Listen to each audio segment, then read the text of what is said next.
여러분 안녕하세요. KBS 경제한방입니다. 2026년 반도체 시장의 뜨거운 감자, 오늘은 샌디스크 이야기입니다. 샌디스크? 그게 뭐야?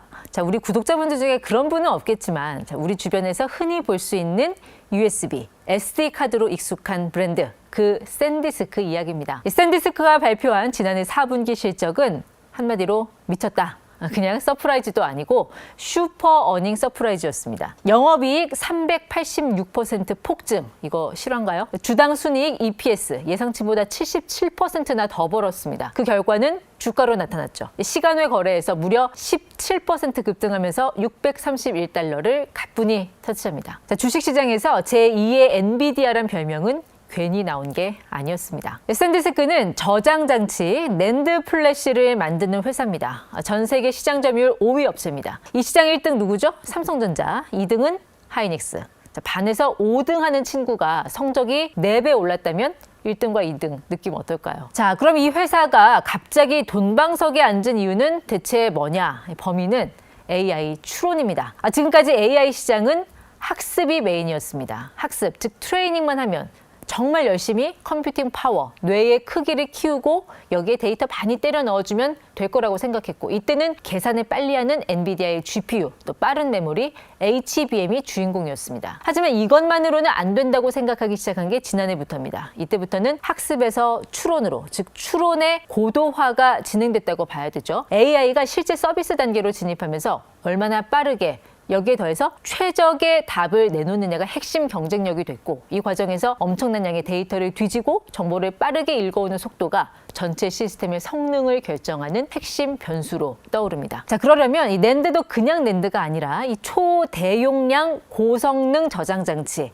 즉 ESSD가 필수적입니다. 기존의 GPU가 아무리 빨리 계산해도 이 데이터 도서관인 낸드에서 책을 빨리 꺼내오지 못하면 전체 흐름이 막히게 되는 구조라 이 고성능 ESSD의 가치가 급 상승한 겁니다. 쉽게 말해서, 자, HBM이 D램의 비트를 완전히 잡아먹으면서 성장했듯이 AI가 폭식하듯 데이터를 먹으니 낸드가 부족해지는 상황이 온 겁니다. 즉 AI 인프라 투자가 HBM 플러스 ESSD 이 조합으로 확장 중입니다. 이 흐름을 빠르게 알아본 이가 있었으니 엔비디아 젠슨 황입니다. 이 GPU 바로 옆방에 낸드, 이 초고용량 SSD를 직접 연결해서 데이터 전송 과정에서 발생하는 지연 시간을 물리적으로 제거하는 방식을 택합니다. 한마디로 이 낸드를 두뇌 옆방에 입주시킨 거나 마찬가지예요. 이 챗 GPT에게 질문을 던졌을 때 이런 뭐 주저주저 하는 거, 어버버 하는 거 없이 빠르고 정확한 답변이 가능한 효과입니다. 엔비디아는 차세대 AI 가속기 베라 루빈에 무려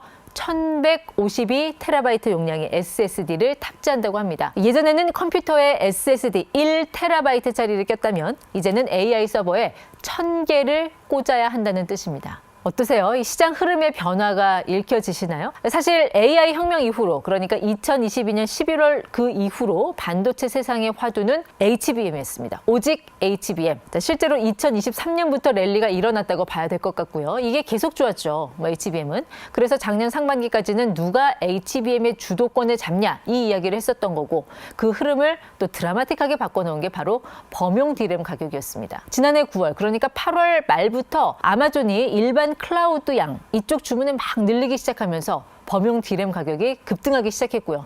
이때만 해도 범용 D램이 낸드 플래시에 비해서 압도적이었습니다. 그런데 올해 1월부터 이 낸드 플래시 가격 급등 속도가 더 빨라졌습니다. 1월 수출 데이터만 봐도 낸드 플래시가 전년 대비해서 300%나 증가를 했거든요.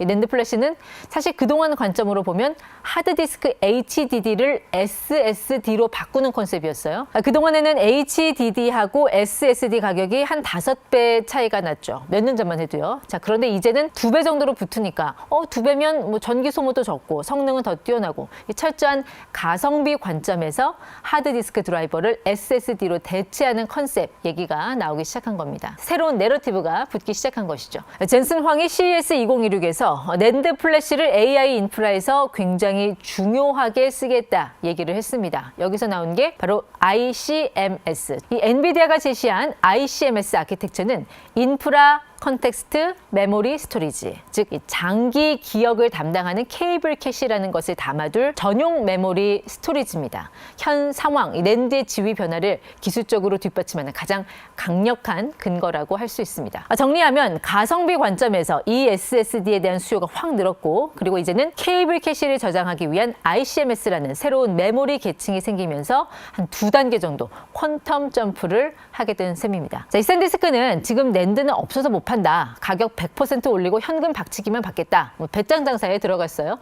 지금 낸드 시장은 부르는 게 값인 공급자 우위 시장이 됐습니다. 자, 여기서 우리가 주목해야 할 포인트는 이겁니다. 이 낸드 가격이 오르면 가장 웃는 건 누굴까요? 바로 한국 기업들입니다. 샌디스크의 가격 인상은 시장 전체의 판가를 끌어올려서 우리 반도체 기업들의 영업이익을 기하급수적으로 높여줄 수 있습니다. 5등 샌디스크가 이 정도인데 1등 삼성전자와 2등 하이닉스는 어떻게 되는 걸까? 자, 우리의 삼전과 닉스 기술력 더 좋고요. 생산량도 훨씬 많습니다. 역대급 실적을 찍은 그 비결도 알고 보니 HBM뿐만 아니라 이 낸드, SSD가 효자 노릇을 톡톡히 했던 거네요. 끝으로 재테크 전략입니다. 지금이라도 담아야 할까? 샌디스크 주가는 6개월 시계열로 보면 1100% 폭등, 극단적인 리레이팅이 나온 케이스였습니다. 자, 이런 급등은 업황에 꺾이거나 가격이 흔들리면 되돌림도 커질 수 있어서 숫자 자체보다 지속 가능성을 체크하는 게 중요해요. 샌디스크의 CEO 데이비드 게클러는 이제 시작일 뿐이라며 자신감을 내비쳤습니다만 단순 테마가 아니라 숫자가 찍히는 성장을 주목해봐야 합니다. 변동성이 큰 시기인 만큼 한 번에 몰아주기보다 조정될 때마다 조금씩 모아가는 전략이 유효합니다. 결론은 포트폴리오 다각화, 샌디스크 직접 투자 외에도 국내 반도체, 소부장, 소재 부품 장비 기업들을 함께 살펴보는 안목 추천드려요. 지금까지 경제한방이었습니다.